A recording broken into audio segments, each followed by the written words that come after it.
Alors, you are here. But do you know why you are here? You think you know why.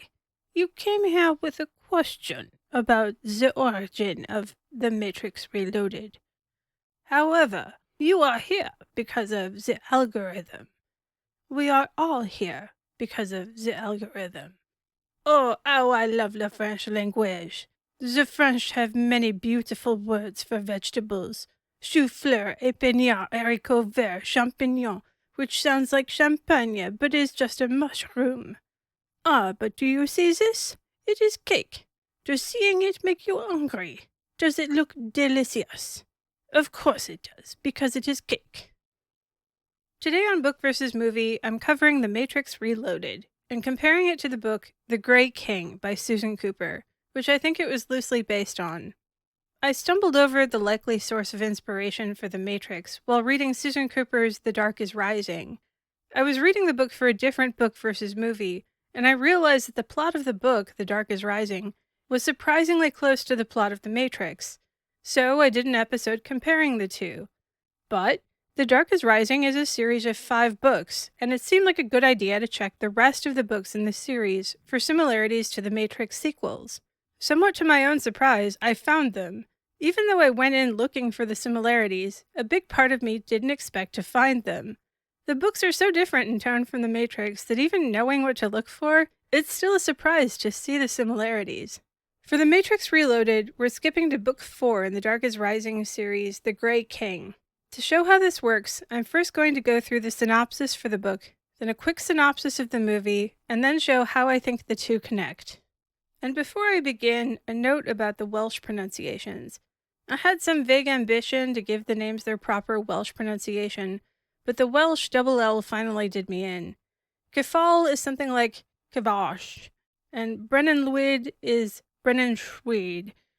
And I have no interest in destroying words in another language, so I'm going forward with the English pronunciations. Spoilers, there are so many spoilers. I'm going through the whole book. Book 4 sees Will visiting friends in Wales while recuperating from a bad illness. The illness was terrible. Will even lost some of his memories of being an old one, of being tasked with the defense of the light. Will is the last of the old ones, the youngest, and the one who is destined to be at the final rising of the dark. At the start of the book, however, he's just a sick young boy who has forgotten a great deal. Once he's back on his feet, he's sent to recuperate with his mother's friend Jen and her family in Wales on the farm of John Rowlands. Will arrives in the small town of Tywin and immediately feels the presence of ancient magic. He's told that the distant mountain, Cader Idris, is the seat of the Grey King, the mention of whom jogs Will's memory a little bit. Will meets their neighbor, Caradog Pritchard, when their car gets a flat going over a bump. Pritchard stops long enough to make fun of them for getting a flat, and then leaves. The next day, Will goes into town and has another moment of recollection when he goes into an old church and sees it's called the Church of St. Cadfan, and remembers there's something important about Cadfan's Way. Will goes out on a walk in the steep walled valley to search for Cadfan's Way. There, Will meets a strange white dog who saves him when he trips and falls on the steep terrain, and when he looks into the dog's silver eyes, Will suddenly remembers everything, who he is and what he's doing there. Will also becomes aware of a terrible evil presence hanging over the valley. Will then meets the dog's owner, Bran, a boy with striking white hair and strange golden eyes. Bran is Will's age, but is described as arrogant and hostile, and Will knows immediately that he was meant to meet Bran, that Bran is part of the quest that Will is meant to undertake, the thing that Will had forgotten. When Will tripped, the dog Cyfal brought Will onto Cadfan's Way, and Will remembered. Will is in Wales to retrieve a golden harp, and his only clues are lines of a poem that he had forgotten. Will learns that Bran had been informed about this quest by Will's friend and mentor Merriman just before Will's arrival, and told about his own part in this task. The next part of it is set to take place on the Day of the Dead, Halloween, a few weeks from then. On that day, they are supposed to find the Door of Birds. Neither has any idea where this might be, and they go back down to the farm where Will is staying, where Bran also lives with his father who works on the farm. On the way back, they run into Caradog Pritchard, who accuses the dog Cyfal of attacking his sheep. Caradog warns that he'll shoot Kefal if he ever sees the dog on his land. A few days later, Will is helping herd sheep with John Rowlands further down the valley when they find a sheep that had been attacked by something. They leave the wounded sheep in an abandoned cottage while they take the rest of the herd back, but when they return, the sheep is gone. Will doesn't tell John Rowlands that he had seen what looked like a white dog for just a moment. A few days after that, 4 more dead sheep are found, with no hint of what had attacked them. Bran mentions the Milgwen, huge mythological grey foxes that are said to live in the hills, but his suggestion is waved off as nonsense. Their discussion is cut off by fire breaking out on the dry bracken of the hillside, and everyone runs to call the firemen and prevent the fire from getting to the farm. Will goes out with the rest of them to try and make a fire break to prevent the fire from getting to Caradog Pritchard's farm on the far side of the land. In the midst of all this, Caradog Pritchard is holding his shotgun, screaming that he has lost 6 sheep, and will shoot the dog who killed his sheep, blaming Kefal. John Rowlands gets Caradog to snap out of it by pointing to the fire that's about to consume his farm, and Caradog runs back to the farm, while the rest try to beat back the line of the flames. Bran shouts and runs up the hill when he thinks he sees Kefal running up the hillside, and Will runs after him, trying to tell Bran that it had not been Kefal, but one of the Milgwen. They find themselves cut off by fire, and standing on top of an outcrop of stone Bran calls Bird Rock. Will then realizes it's the Day of the Dead. They then see, surrounding them in the smoke of the fire, a dozen of the huge grey ghostly foxes, the Milgwen. Will realizes they have been sent in an attack from the Grey King himself, the evil presence who rules over the valley from Cader Idris. Kefal bursts into the crowd of Milgwen, attacking the grey foxes and clearing an exit for Will and Bran. Their only choice is to retreat further back up the Crag of Rock, but Will knows now that their choice has been destined, that the Door of Birds is waiting for them on this day. There, near the top, they find an overhung cleft in the rock. They enter the cleft and find a bare wall of stone. There, with one hand resting on Kefal, Will touches the wall, and it opens like a door, and the 3 go inside the mountain. Will, Bran, and Kefal find a chamber inside strung with bright tapestries, and a staircase. They descend through 2 checks of the light, before finding themselves in a room with 3 hooded figures sitting on 3 immense thrones. All 3 wear blue robes, one dark, one deep sea blue, and one light, and their faces can't be seen. They tell Will that he and Bran must answer 3 riddles in order to receive the harp. They both answer their riddles, and the 3 figures are revealed. One is Merriman, one is an older man of quiet authority, and the third is a lord of the dark. Merriman explains that this place and this task was set by the high magic, above even such claims as that of the light and the dark, and that their respective powers and animosities are nothing in this place. Will receives the harp with the knowledge that the harp carries the high magic, and with it protection against any magic of the light or the dark. They are told they must go wake the sleepers, great warriors of old who are close to the seat of the Grey King at Cader Idris. Bran plays the harp, and for a moment everyone stops to simply listen to the beauty of the music. Will, Bran, and Kefal go back up the stairway. The music of the harp opens the stone doors back out to the side of the mountain, and they exit. Kefal suddenly barks at them and pushes them back into the crevice of the rock, before a terrible wind like a tornado blows down the mountain, and would have killed them if not for Kefal's warning. Will tells Bran to play the harp again, which stops the wind and brings a bit of rain to the place, which helps stop the fires. They go down the hillside, and Kefal stops and growls, then leaps suddenly at a Milgwen that had been about to attack Bran. The Milgwen dodges, and then runs down the hill, chased now by Kefal. Stunned by a sense of impending doom, Will tells Bran to stop Kefal, but the dog runs at the fox, toward Caradog Pritchard's farm. Will stops to hide the harp in a shed, and protects it with a spell, before running after Bran and Kefal. The Milgwen runs straight at Caradog's sheep, with Caradog, John Rowlands, and Bran's father Owen watching. Bran shouts about the fox, and then realizes none of the others can see it, that they only see Kefal running madly towards the sheep.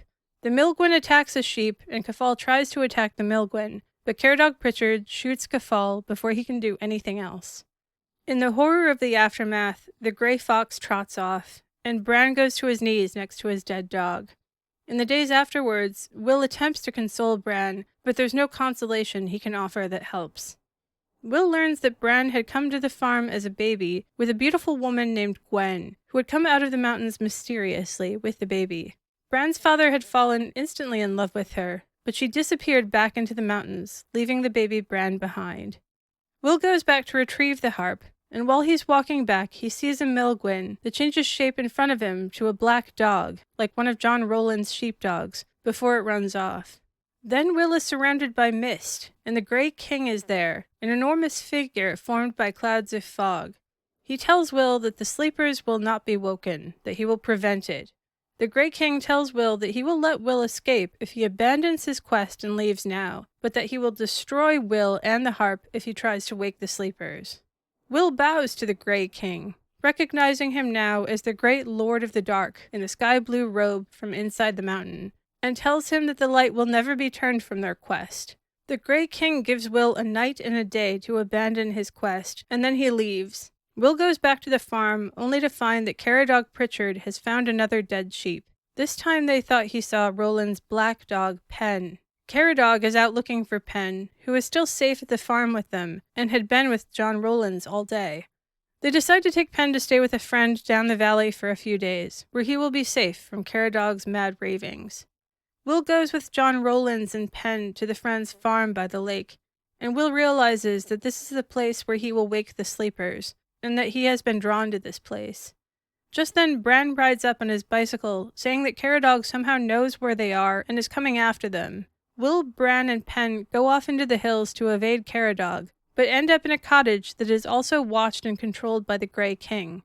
Pen is held motionless inside the cottage, and Will realizes that he has to go get the harp, as it's the only thing that will free Pen, and also that it is time to complete the prophecy and wake the sleepers. Will races back to the farm on Bran's bike to get the harp. Meanwhile, Bran's father finds Bran in the cottage with the dog Pen held by sorcery, and finally admits to Bran that he is not Bran's true father, that this cottage was where Gwen had come with the baby Bran, and then left again, leaving Bran behind. This admission shocks Bran into realizing his own true nature as a child of the high magic, and as the son of King Arthur. He frees Pen on his own, and they go down to the lake together. Will comes back to the cottage with the harp, figures out what happened, and goes down to the lake to complete the prophecy. He is almost to the lake when he's stopped by Caradog Pritchard, who demands to know where the dog Pen has been taken. Frustrated, Will tries to freeze Caradog in time, but Caradog is protected now and filled with the power of the Grey King, as they are at the foot of Cader Idris itself, and Will can do nothing to him. Caradog notices the bag Will is holding, and demands to see what it holds. Will pulls out the harp and strums the strings, realizing that it is now time to complete the prophecy, and light pierces the valley. The grey forms of the 6 riders ride out of the side of Cader Idris, and go up to salute the form of Bran, who is standing nearby on an outcropping. They then ride off into the sky to await the final call of the light. Caradog then grabs the harp out of Will's hands, and, having seen Bran and his father and the dog Pen on the hillside, throws the harp into the lake in a fit of rage, and then turns back to his van for his shotgun. He runs toward Bran to shoot the dog, but is stopped by John Rowlands, who has found them all, and knocks Caradog down. With that, the Grey King is defeated, and he leaves Caradog, having ruined his mind and fated him now only to madness. The book ends with the Milgwyn rushing down the side of Cader Idris in a mist and disappearing into the lake, as the power of the Grey King leaves the valley. And boy, what a book this was! I've been through the book twice now, once to read and once to make notes, and it just gets better with rereading. The book won the Newbery Award that year, but it feels almost above awards. I feel like I've been on the hillside in Wales and looked into Cafal's eyes and seen Bran standing arrogantly on the hill. It's tough to pick a best book out of the series, but this one has a lot in its favor. While this initially seems a million miles from the plot of The Matrix, let me go through the movie synopsis and then show how it fits together. The Matrix Reloaded starts pretty slow. Neo, Morpheus, and crew are waiting for a call from the Oracle. The machines are drilling down to the city of Zion on a mission to kill all the humans there, and despite the fact that they're only 3 days away, the folks in Zion seem pretty chill. They throw a giant rave, but we see the underground rebel base of Zion, if only to give us some reason to care if it gets destroyed. Then, 45 minutes into the film, the Oracle calls, and Neo goes to talk to her. When he tells her he keeps dreaming of Trinity's death, the Oracle tells him that Neo now has the gift of prophecy, and that he has to try to understand his future choices. She tells Neo that he must go to the source, and that if he fails, the city of Zion will fall. To do that, he needs the Keymaker, who is being held by the Merovingian. The Oracle leaves, and Neo fights a bunch of Smiths, who show up where Neo and the Oracle had been talking, and then finally Neo flies off. Neo, Trinity, and Morpheus go to see the Merovingian, who tells Neo he's boring because he does whatever the Oracle tells him to do without understanding why, and then leaves them to see a girl he had given some cake.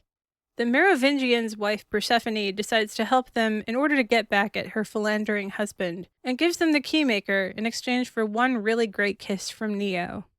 Trinity and Morpheus escape with the Keymaker, a little Asian locksmith, but they are pursued by the Merovingian soldiers, the Ghost Twins, who can phase in and out of space.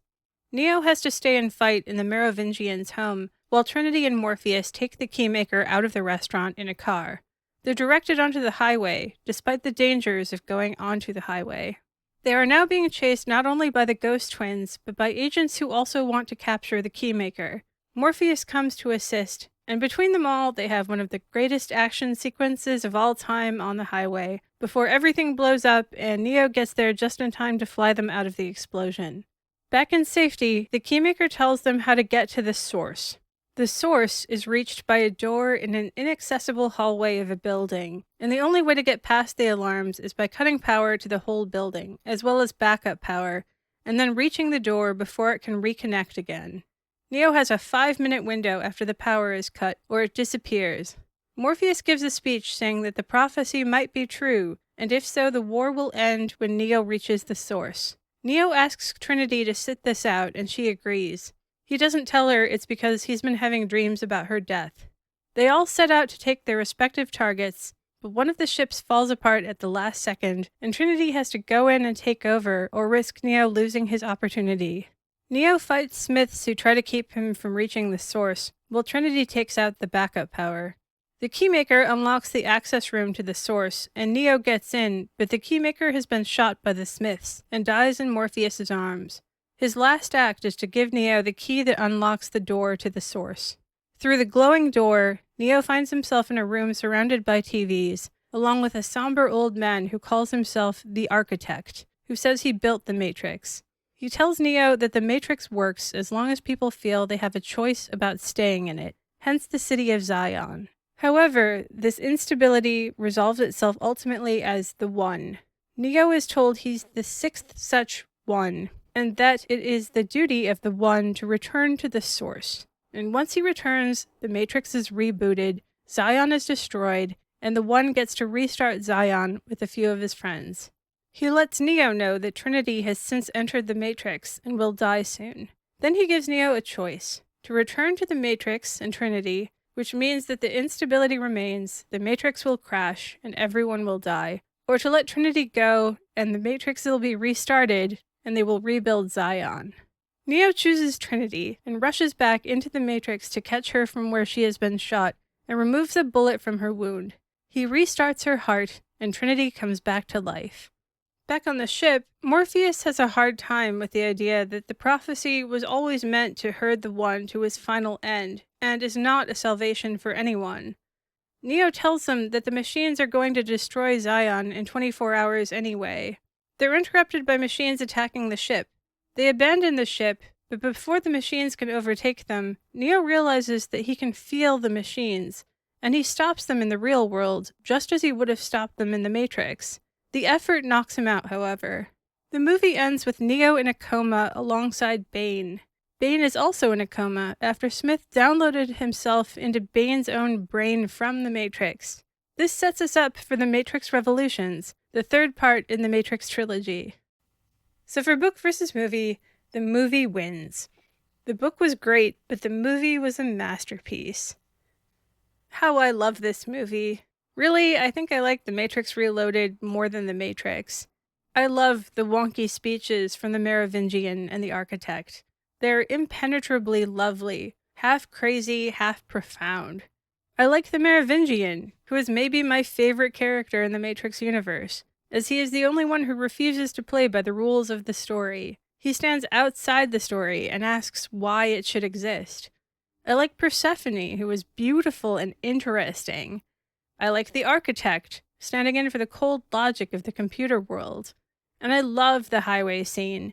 It is a ballet of kinetic fighting and twisting metal.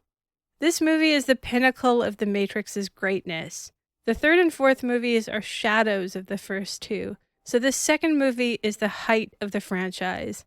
It is beautiful when it holds its greatness. Moving on to where I think the story came from, while it might not seem like it, this is actually a pretty straight take on the Grey King. Once you figure out that the Keymaker is standing in for the dog Kefal and the dog Pen, the rest is actually pretty straightforward. If the Keymaker is the dog, or dogs, then the Merovingian would be the man on the throne inside the mountain. The Ghost Twins then stand for the Milgwyn, and the architect is the Grey King himself. Let me show you how I think this works, going through the basic plot points of the movie. The Oracle tells Neo to go get the Keymaker from the Merovingian so he can go to the source. This is basically the same as the poem Will was given, the prophecy directing him on how to go retrieve the harp. The Oracle gives Neo his quest, just as Will had the instructions from the prophecy in the poem. Neo meets the Merovingian. I think the Merovingian is standing in for King Arthur, the middle of the three figures in the thrones under the mountain. The Merovingians ruled in Europe from 500-ish to 750-ish, the time when the Dark is Rising books say Arthur was from. The Merovingian sits at a high table like royalty, looking out at the rest of the people in the restaurant.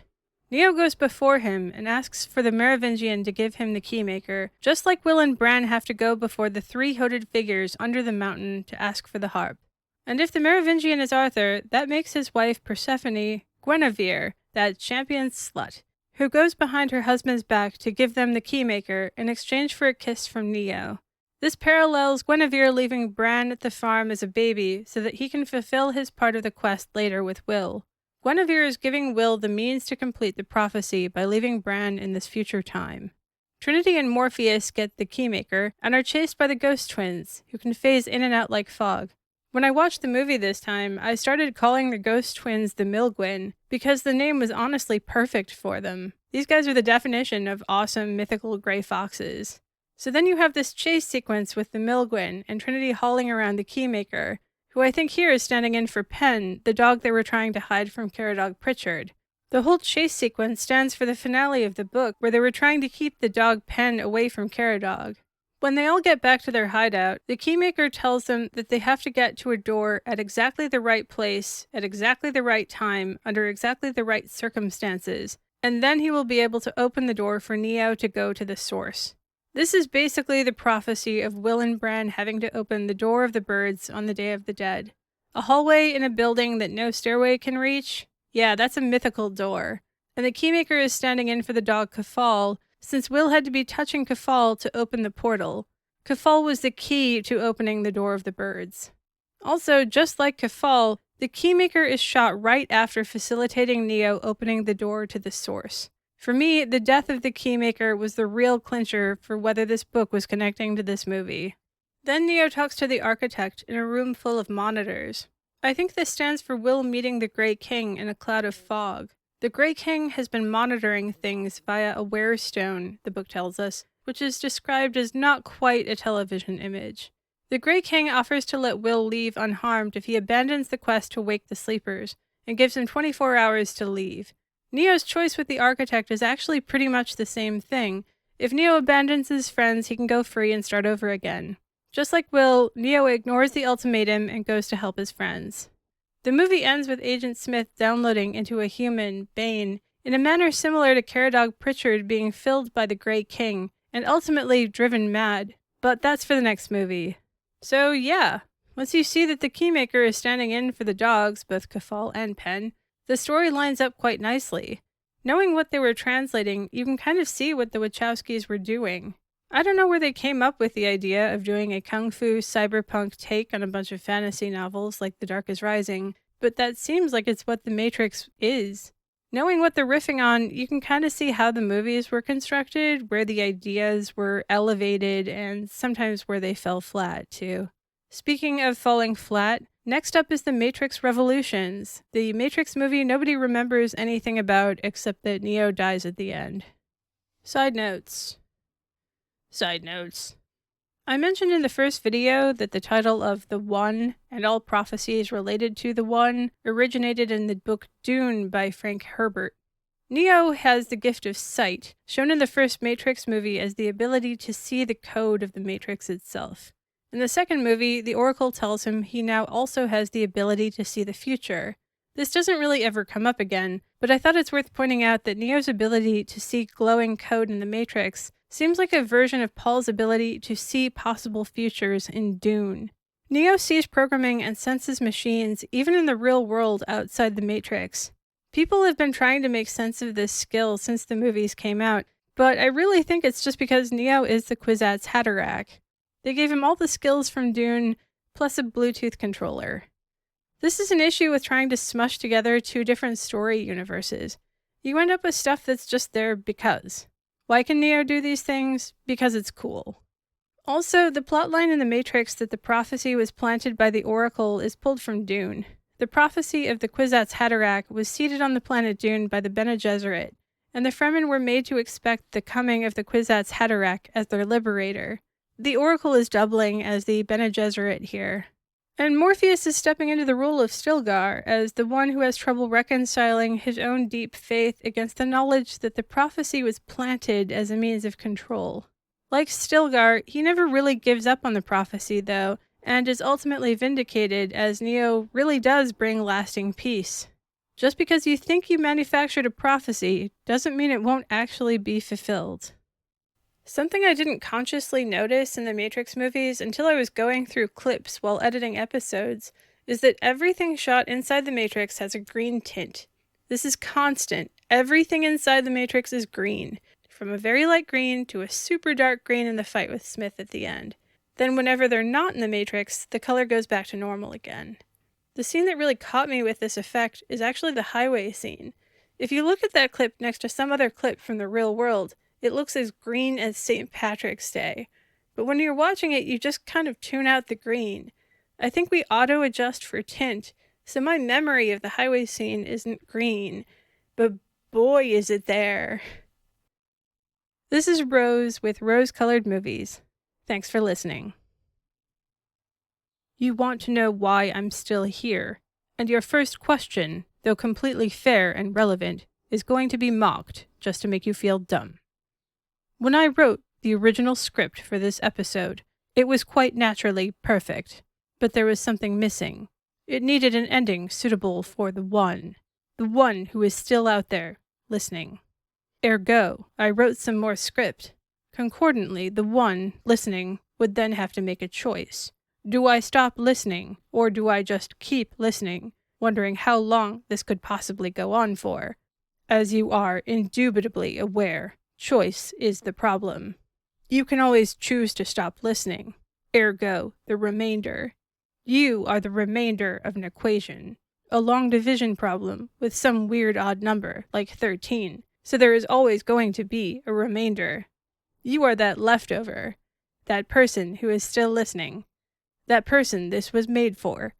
The last listener.